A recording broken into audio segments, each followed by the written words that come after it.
Georges Motron n'a donné aucune explication, si ce n'est, il y a un moment maintenant, un journaliste du Parisien, où il a expliqué simplement qu'il avait peur que le film mette le feu aux poudres, je finis la phrase, c'est important, dans une ville comme Argenteuil. Alors, t'as raison de t'énerver, ça mérite quelques instants de décryptage, parce que qu'est-ce que ça veut dire une ville comme Argenteuil?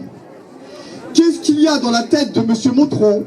Comment il peut qualifier les habitants et les habitantes d'Argenteuil pour, eux en particulier, parce qu'ils sont argenteuillais, et on se demande en quoi il y a quelque chose qui relèverait de l'essentialisme ici, là-dedans, eh bien, les argenteuillais, par nature, ne seraient pas aptes, capables de comprendre, d'entendre, de débattre autour de deux films qui posent évidemment des questions de société, celle d'un conflit israélo-palestinien avec une pensée profonde actuellement pour le peuple à Gaza qui subit actuellement des bombardements, et on sait que c'est compliqué.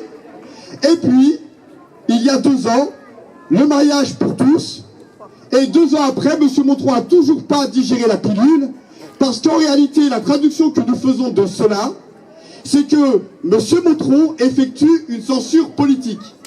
Il censure politiquement, il décide que les Argenteuillais et les Argenteuillaises ne doivent pas croiser les débats dès lors que ça a trait à l'homosexualité, parce qu'il existe des relents homophobes dans cette municipalité, certains ne s'en cachent pas.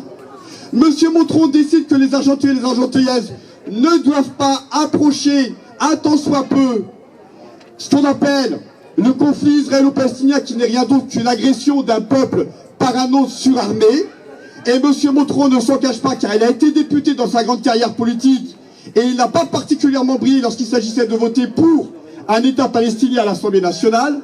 La réalité, c'est que M. Motron souhaiterait que sa ligne politique, que ses positions politiques, eh bien, irriguent l'ensemble des Argenteuillais et des Argenteuillaises, et il veut faire fi du débat. Alors, de ce point de vue-là, pour nous, c'est simple. Il a raison, M. Motron est assis sur une poudrière. Parce que si feu aux poudres il y en a un qui risque d'exploser, ça risque d'être particulièrement violent. Pour ces fesses, n'y voyez aucune allusion primaire à quoi que ce soit. Mais en même temps, on assume pleinement.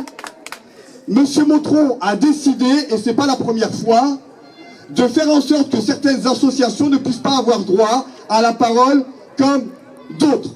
Preuve en est, en octobre 2015, il y a quelques mois, une association qui est ici présente pourra dire quelques mots.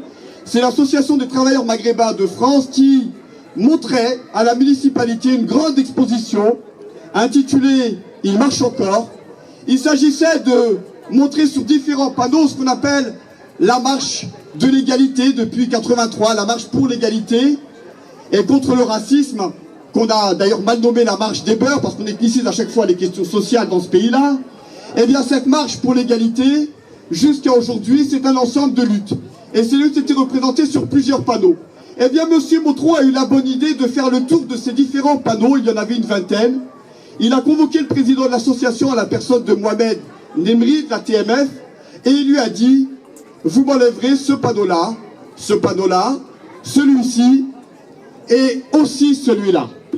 Évidemment, la TMF, comprenant bien que si on enlevait des panneaux, on amputait la cohérence globale de l'exposition, la TMF a préféré enlever tous les panneaux plutôt que de l'amputer. Il y avait une cohérence, évidemment, là-dedans. Et on remercie la TMF qui en prend plein la gueule aujourd'hui, y compris quand il faut voter les budgets, parce qu'il y a des associations qui sont saignées à blanc, parce qu'elles ont décidé de rester indépendantes, quelle que soit la couleur politique de celles et ceux qui sont sur cette mairie.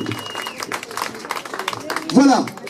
Nous avons la visite impromptue, mais en vérité elle est gravement calculée, de 2 éléments culturels qu'on va assumer pleinement. D'abord une troupe de danse palestinienne qui est venue, qui a fait le déplacement, qui a dit puisqu'on ne veut pas entendre parler de Palestine, il n'y a pas de problème, nous on va vous mettre et la bande son et on va vous donner aussi le mode d'emploi pour danser.